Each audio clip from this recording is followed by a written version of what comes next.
नमस्कार दोस्तों, आप सभी का बहुत बहुत स्वागत है आपके अपनी YouTube चैनल पवन कुमार विश्वजीत में। लेट नाइट आपके लिए एक और सीरीज हम लेकर हाजिर हो गए हैं। जी हाँ दोस्तों, आपकी फिजिकल एजुकेशन कॉम्पिटिटिव एग्जाम्स की तैयारी के लिए हम यहाँ पर कहते हैं ना कटिबद्ध हैं। जी हाँ दोस्तों, हिंदी में कटिबद्ध हैं और यहाँ पर हम ये कह सकते हैं कि हम आप सभी की तैयारी के लिए जी हाँ यहाँ पर लगातार प्रयास कर रहे हैं। और सबसे ज़्यादा प्रयास मेरा नहीं, वो रहेगा आप सभी का, क्योंकि आप इतनी लेट नाइट भी जाग जाग कर पढ़ाई कर रहे हैं अपने फिजिकल कॉम्पिटिटिव एग्जाम्स के लिए। और आई होप और मैं ये श्योर हूँ कि आप अपने एग्जाम्स में कामयाब जरूर होंगे। तो चलिए शुरुआत करते हैं आज की सीरीज की। और यहाँ पर मैं करवाऊंगा आज आपको 30 MCQs.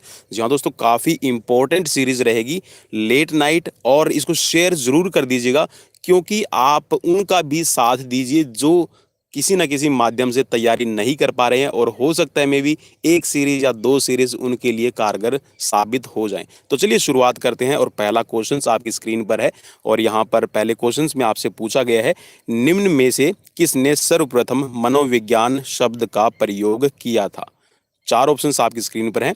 Rudolf Goeckel, William McDougall, Sigmund Freud या फिर Yvonne P Pavlov.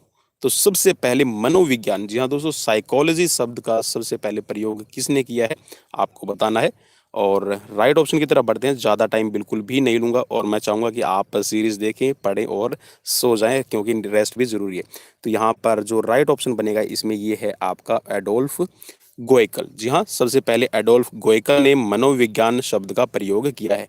Next question है, सर्वप्रथम मनोविज्ञान को किसका मनोविज्ञान माना गया है। मन का, आत्मा का, विचारों का या फिर बुद्धि का। तो चलिए राइट ऑप्शन, और राइट ऑप्शन इसमें बनेगा आपका आत्मा का। जी हाँ दोस्तों, आपने सुना भी होगा, पहले आत्मा खोई मनोविज्ञान ने, फिर चेतन खोया, फिर मन को खोया, और अब व्यवहार पर ये आश्रित है। तो सबसे पहले आत्मा, जी हाँ, आत्मा का मनोविज्ञान कहा जाता था, फिर इसको चेतना का मनोविज्ञान कहा गया, फिर इसको मन का विज्ञान कहा गया, और अब आखिर में ये हमारे जो मानवीय व्यवहार है उससे संबंधित रहता है। नेक्स्ट क्वेश्चन की तरफ बढ़ते हैं। क्वेश्चन नंबर आपकी स्क्रीन पर आ गया है। निम्न में से किसने 1875 ईस्वी में विश्व की पहली मनोवैज्ञानिक प्रयोगशाला स्थापित की थी। देखिए, खेल मनोवैज्ञानिक प्रयोगशाला अलग है और यहाँ पे मनोवैज्ञानिक प्रयोगशाला अलग है। आपको थोड़ा सा इसमें समझने की जरूरत है। स्पोर्ट्स साइकोलॉजी अलग रहेगी और मनोविज्ञान है वो अलग रहेगा, थोड़ा सा पढ़ने के मामले में, क्योंकि आपको क्वेश्चन से ज़्यादा याद करने पड़ेंगे। देखिए, कहते ये है कि वही फिजिकल एजुकेशन में कितना पढ़ना पड़ता है। अरे भाई, फिजिकल एजुकेशन की फील्ड में तो आइए, आपको पता चलेगा कि कितना पढ़ना पड़ेगा, आसान नहीं है। चलिए राइट ऑप्शन की तरफ बढ़ते हैं, और मैं उम्मीद करता हूं कि आपने जो ऑप्शन है इसमें देख लिए होंगे। तो यहाँ पर मनोविज्ञान की जो पहली प्रयोगशाला है 1875 में, ये की गई है विलियम वुंड के द्वारा। ठीक है, ऑप्शन यहाँ पर बी राइट हो जाएगा। ठीक है, नेक्स्ट क्वेश्चन की तरफ बढ़ते हैं। किस सदी में मनोविज्ञान को चेतना का विज्ञान कहा गया है। चार ऑप्शंस आपकी स्क्रीन पर है। 16वीं शताब्दी में, 17वीं शताब्दी में, 18वीं शताब्दी में या फिर 19वीं शताब्दी में। भाई काफ़ी इंपॉर्टेंट क्वेश्चन रहेगा, ये आपसे पूछा जा सकता है एग्जाम्स के नज़रिए से। एग्जाम्स के पॉइंट ऑफ व्यू से जो इम्पोर्टेंट सीरीज है ना दोस्तों, जितनी भी आज ये लगभग 400 नंबर सीरीज होगी, मुझे ध्यान में नहीं है, 400 नंबर सीरीज शायद मैं करवा रहा हूँ आपको। तो यहाँ पर हर एक सीरीज में मैं वो चुनिंदा क्वेश्चंस लेके आया हूँ जो आपके फिजिकल एजुकेशन कॉम्पिटिटिव एग्जाम्स के लिए काफ़ी हेल्पफुल रहेंगे। तो यहाँ पर इसमें जो आपका राइट ऑप्शन बनेगा ये है आपका 19वीं शताब्दी में।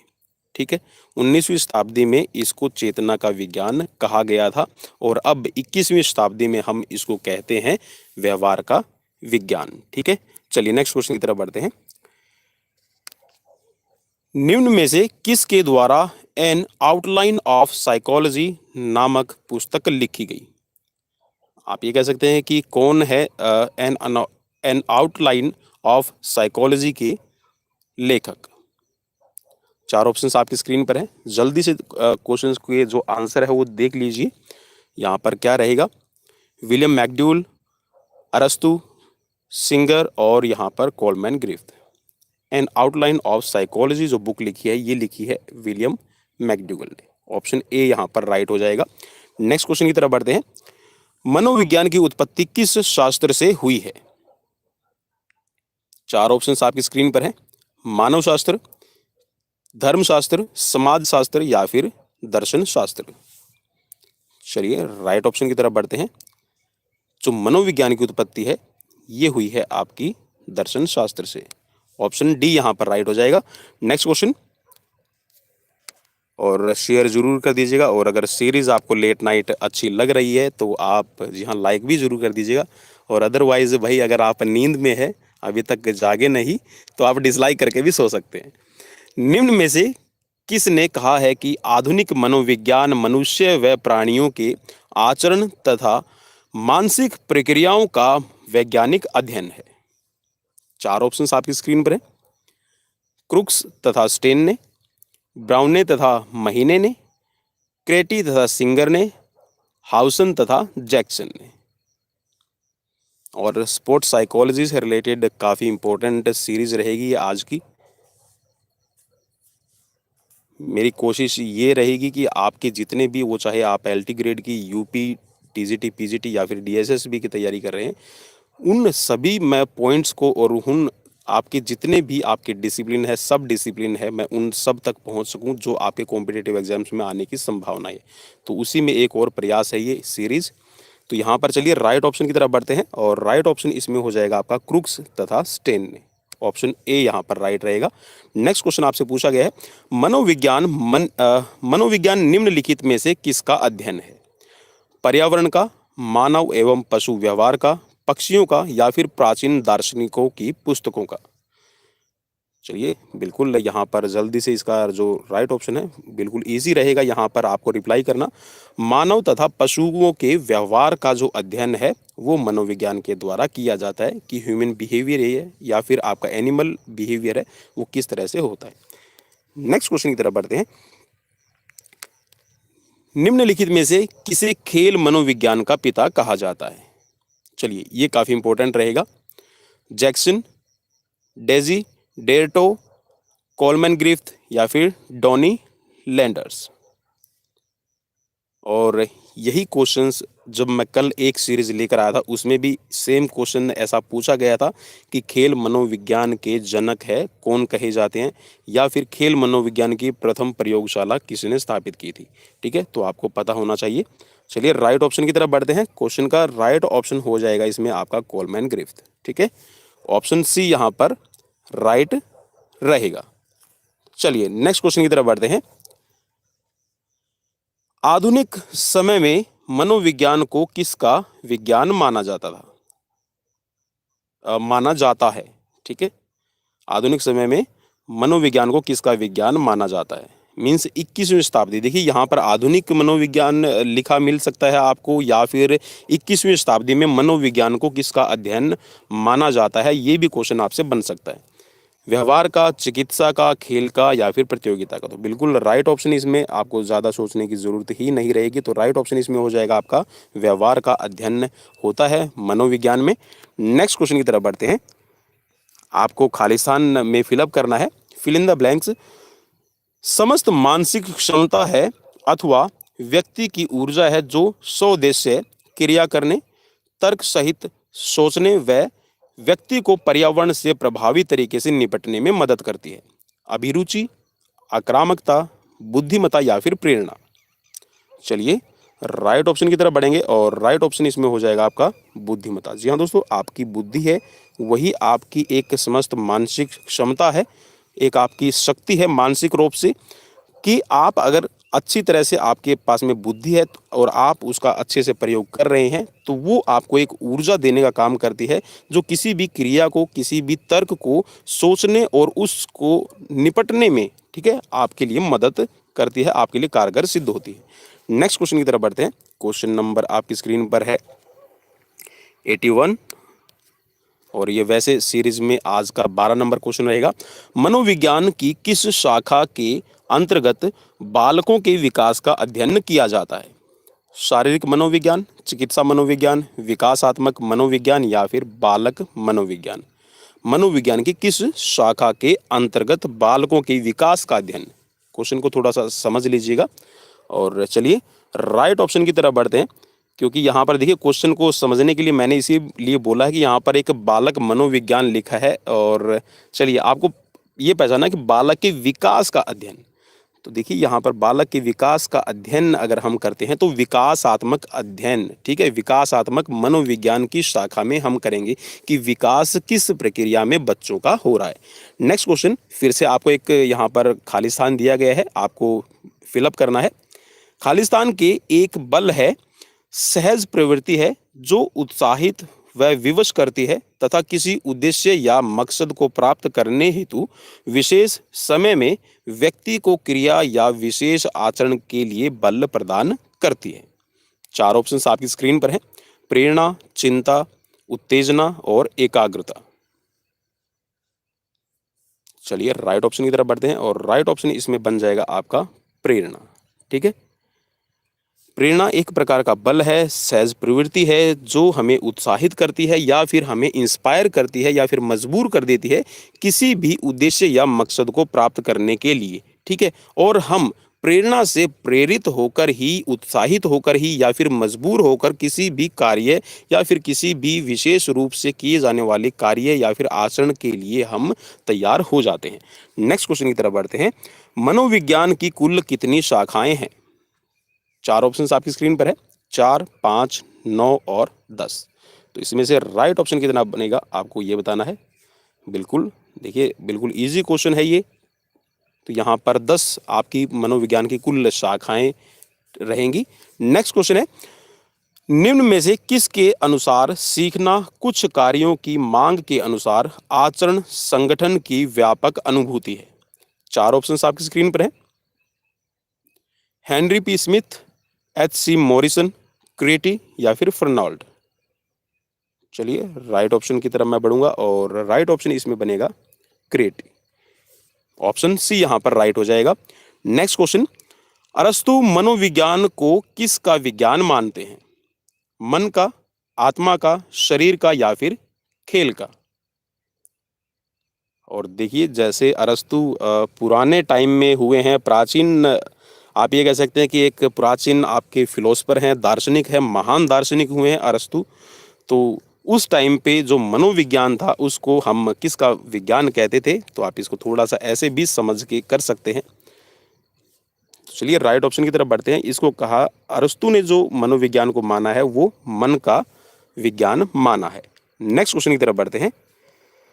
निम्न में से माइंड सेट किसे कहा जाता है? तैयारी का दृष्टिकोण, प्रभाव का दृष्टिकोण, व्यवहार का दृष्टिकोण या फिर इनमें से कोई नहीं? काफ़ी इंपॉर्टेंट क्वेश्चन रहेगा। माइंडसेट, हम जब भी एग्जाम्स के लिए जाते हैं, ठीक है, या फिर एग्जाम से पहले जब हम अपने आप को एक तैयार कर रहे होते हैं तो भी हम ये कहते हैं कि माइंड सेट कर लो। ठीक है, माइंड सेट करना, तो आप इसको ऐसे समझ लीजिए। तो यहाँ पर रहेगा कि आप जो आपका दृष्टिकोण है उसको तैयारी का दृष्टिकोण के स्वरूप में आप इसको ले सकते हैं कि माइंडसेट का मतलब होता है तैयारी का दृष्टिकोण, कि आप अपने आप को किसी भी चीज़ के लिए प्रिपेयर कर लें। ठीक है, आप अपने आप को अवेयर करें। नेक्स्ट क्वेश्चन की तरफ बढ़ते हैं। निम्न में से मनोविज्ञान की प्रथम पुस्तक प्रिंसिपल ऑफ साइकोलॉजी लिखी थी? मानन रोटा, William James, Charles A Bucher, मनोरो कॉट। प्रिंसिपल्स ऑफ साइकोलॉजी बुक किसकी लिखी हुई है? काफ़ी इजी रहेगा क्योंकि ये क्वेश्चन कई बार रिपीट हो चुका है और हर बार आप जब भी फिजिकल एजुकेशन का एग्जाम्स दे रहे हैं या फिर आप मनोविज्ञान से रिलेटेड कोई भी एग्जाम फेस कर रहे हैं तो इस तरह का क्वेश्चन आपको मिल जाएगा। तो प्रिंसिपल ऑफ साइकोलॉजी जो बुक लिखी गई है ये लिखी गई है विलियम जेम्स के द्वारा। ठीक है, चलिए नेक्स्ट क्वेश्चन की तरफ बढ़ते हैं। और विलियम जेम्स को आप याद कर सकते हैं जेम्स बॉन्ड। जेम्स बॉन्ड क्योंकि फिल्में ज़्यादा देखते हैं तो याद रह जाएगा। जेम्स को आप जेम्स बॉन्ड से ले लीजिएगा। ठीक है, तो जल्दी याद हो जाएगा। देखिए ट्रिक होती है अपने आप किसी भी काम को करने के लिए या फिर उसको याद करने के लिए। चलिए नेक्स्ट क्वेश्चन की तरफ बढ़ते हैं। E.L. थॉर्नडाइक ने सीखने के कितने नियम बताए हैं? देखिए वैसे तो जो आपके थॉर्नडाइक है ये अमेरिका से संबंधित है। ठीक है, अमेरिका इनकी नेशनलिटी है और ये अपने आप में एक ये कह सकते हैं कि लर्निंग की थ्योरी, ठीक है, सीखने के जो नियम दिए हैं इन्होंने प्राथमिक और गौण, ठीक है, प्राइमरी और सेकेंडरी नियम बताए हैं। तो यहाँ पर आपको बताना है कि कुल कितने नियम दिए हैं, ठीक है। चलिए, और यहाँ पर थोड़ा सा मैं हिंट दे देता हूँ आपको, इजी रहेगा आपको पहचानना। यहाँ पर जो बात हो रही है वो प्राइमरी लॉ की बात हो रही है, प्राइमरी लॉ ऑफ लर्निंग, ठीक है। आपसे क्वेश्चन ये भी पूछा जा सकता है दोस्तों, चलिए मैं क्वेश्चन की फॉर्म भी बता दूं।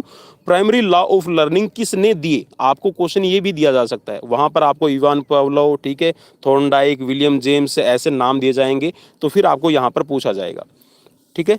तो चलिए, यहाँ पर जो प्राइमरी लॉज दिए गए हैं वो दिए गए हैं एल थॉर्नडाइक के द्वारा, और ये हैं आपके 3, ठीक है, 3 रहेंगे। और यहाँ पर देखिए आपका, चलिए नेक्स्ट क्वेश्चन में आपको मिल भी जाएगा।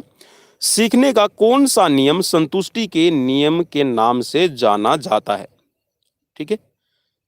प्रभाव का नियम, अभ्यास का नियम, तैयारी का नियम। चलिए, तो यहाँ पर राइट ऑप्शन की तरफ बढ़ते हैं, इनमें से कौन सा रहेगा आपके लिए। चलिए, तो यहाँ पर इसको कहते हैं संतुष्टि का नियम, का मतलब है आपका प्रभाव का नियम, ठीक है। जैसा आपके ऊपर प्रभाव पड़ता है वैसा ही आप किसी भी कार्य को करने के लिए तैयार होते हैं। नेक्स्ट क्वेश्चन की तरफ बढ़ते हैं। प्रशिक्षण का स्थानांतरण वह प्रभाव है जो एक काम के अभ्यास का दूसरे कार्यों को सीखते या करते समय उन पर उपयोग होता है। यह कथन निम्न में से किसका है? क्रो एंड क्रो, क्रेटी, निक्सन, सोरेनसन। और अगर ये क्वेश्चंस आपको इंपॉर्टेंट लगे तो प्लीज़ मुझे कमेंट बॉक्स में कमेंट करके ज़रूर बताइएगा, और मुझे ये भी बताइए कि नेक्स्ट सीरीज़ आप किस टॉपिक पर चाहते हैं, ताकि मैं उसी से रिलेटेड जो यहाँ पर आपके लिए क्वेश्चन है वो लेकर आ सकूँ। चलिए राइट ऑप्शन की तरफ बढ़ते हैं, और राइट ऑप्शन यहाँ पर इसमें बनेगा ऑप्शन बी, क्रेटी। नेक्स्ट क्वेश्चन, निम्न में से किसने कहा है कि खेल मनोविज्ञान एक व्यवहारिक मनोविज्ञान है? क्लार्क एंड क्लार्क, अरस्तु, सुकरात या फिर प्लेटो। खेल मनोविज्ञान एक व्यवहारिक मनोविज्ञान है। तो चलिए बिल्कुल यहाँ पर राइट ऑप्शन की तरफ बढ़ते हैं, और राइट ऑप्शन इसमें हो जाएगा क्लार्क एंड क्लार्क। चलिए नेक्स्ट क्वेश्चन की तरफ बढ़ते हैं। क्वेश्चन नंबर आपकी स्क्रीन पर वैसे 92 है, और ये वैसे हो जाएगा आज का 23rd नंबर क्वेश्चन। यदि नए सीखे गए हुनर का पुराने हुनर से कोई संबंध न हो तो ऐसी स्थिति को क्या कहेंगे? ऋणात्मक स्थानांतरण, शून्य स्थानांतरण, धनात्मक स्थानांतरण या फिर अप्रभावी स्थानांतरण। चलिए राइट ऑप्शन की तरफ बढ़ेंगे, और राइट ऑप्शन इसमें बनेगा आपका नील ट्रांसफर, ठीक है, शून्य स्थानांतरण। नेक्स्ट क्वेश्चन, निम्न में से कौन सा नियम अधिगम का गौण नियम है? लर्निंग का यहाँ पर कौन सा सेकेंडरी नियम रहेगा, आपको इनमें से पहचानना है। चलिए अब आपके लिए और भी इजी हो जाएगा कि 3 जो आपके प्राइमरी लॉ है और इनमें से सेकेंडरी लॉ आपको पहचानना कि सेकेंडरी लॉ कौन सा रहेगा। चलिए सेकेंडरी लॉ ही आपसे यहाँ पर पूछा गया है, तो यहाँ पर राइट ऑप्शन की तरफ बढ़ते हैं, और राइट ऑप्शन इसमें हो जाएगा आपका आसन्न काल का नियम, ठीक है। तो अब यहाँ पर जो प्रभाव का नियम, अभ्यास का नियम और आपका तत्परता का नियम, ये आपके प्राइमरी लॉ ऑफ लर्निंग रहेंगे। नेक्स्ट क्वेश्चन की तरफ बढ़ते हैं। किसने कहा था कि खेल मनोविज्ञान शारीरिक तंदुरुस्ती का अध्ययन है? 4 ऑप्शंस आपकी स्क्रीन पर हैं। K M Burns, Clark and Clark, साल्सन या फिर जॉन एच एफ। चलिए राइट ऑप्शन की तरफ बढ़ते हैं, और राइट ऑप्शन इसमें है आपका के एम बर्न्स। नेक्स्ट क्वेश्चन, अंतदर्शन और निरीक्षण विधि में निम्नलिखित में से क्या संबंध है? अंतदर्शन और निरीक्षण विधि में क्या संबंध है? निम्नलिखित में जो दिया गया है, जो फॉलोइंग्स आपको बताए गए हैं, which of the following is relate to अंतदर्शन और निरीक्षण विधि? चलिए राइट ऑप्शन की तरफ बढ़ते हैं, और राइट ऑप्शन ज़्यादा मैं टाइम नहीं दे पाऊंगा क्योंकि समय की सीमा रहेगी यहाँ पर। कुछ इसको कहते हैं परस्पर पूरक, ठीक है, एक दूसरे के पूरक रहेंगे। नेक्स्ट क्वेश्चन, सीखने का कौन सा नियम बतलाता है कि बहुधा दोहराई जाने वाली बातें सबसे अधिक याद रहती हैं? कौन सा नियम आपको ये बतलाएगा कि जो चीज़ें बार बार दोहराई जाने वाली होती हैं वो सबसे अधिक याद रहती हैं? तत्परता का नियम, अभ्यास का नियम, प्रभाव का नियम या फिर अभिनवता का नियम? चलिए राइट ऑप्शन की तरफ बढ़ते हैं और राइट ऑप्शन इसमें हो जाएगा आपका बी, अभ्यास का नियम। करत करत अभ्यास के जरमती होत सुजान, रसरी आवत जाते सिल पर परत निशान। आपने ये श्लोक, ये दोहा सुना भी होगा कि बार बार आप जिस काम को करते हैं तो वो ज़्यादा आपको याद हो जाता है। चलिए नेक्स्ट क्वेश्चन की तरफ बढ़ते हैं। बिल्कुल हाल ही में सीखी गई चीज़ें सबसे अधिक स्मरण की जाती हैं, यह उक्ति किसे सूचित करती है? तीव्रता का नियम, प्रभाव का नियम, प्रमुखता का नियम या फिर अभिनवता का नियम? चलिए राइट ऑप्शन की तरफ बढ़ते हैं और राइट ऑप्शन इसमें हो जाएगा आपका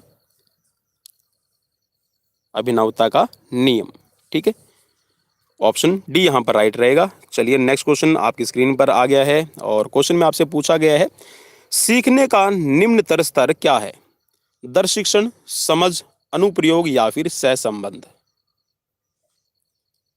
चलिए तो यहाँ पर सीखने का निम्नतर स्तर जो रहेगा, ठीक है, सबसे नीचे वाला जो स्तर रहेगा, निम्नतर जो रहेगा, ये हो जाएगा आपका दर्श शिक्षण। नेक्स्ट क्वेश्चन, संवेगात्मक स्थिरता, चिंता, उदासी और निर्मित क्षमता व्यक्तित्व के किस विकास के आयाम के लक्षण हैं? बहिर्मुखता, रुचि अनुकूलता, मध्यवर्गीयता या फिर खुलापन?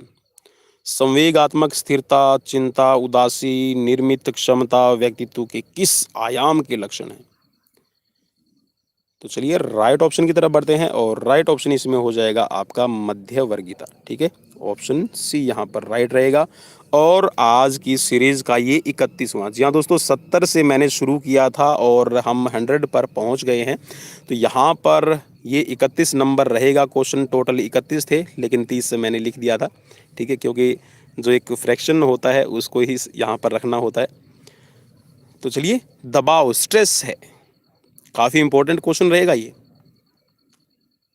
खिलाड़ी के लिए लाभकर है, उसकी क्षमताओं के लिए हानिकर है, स्थिति के अनुसार लाभकर और हानिकर दोनों हो सकते हैं या फिर उपरोक्त में से कोई नहीं?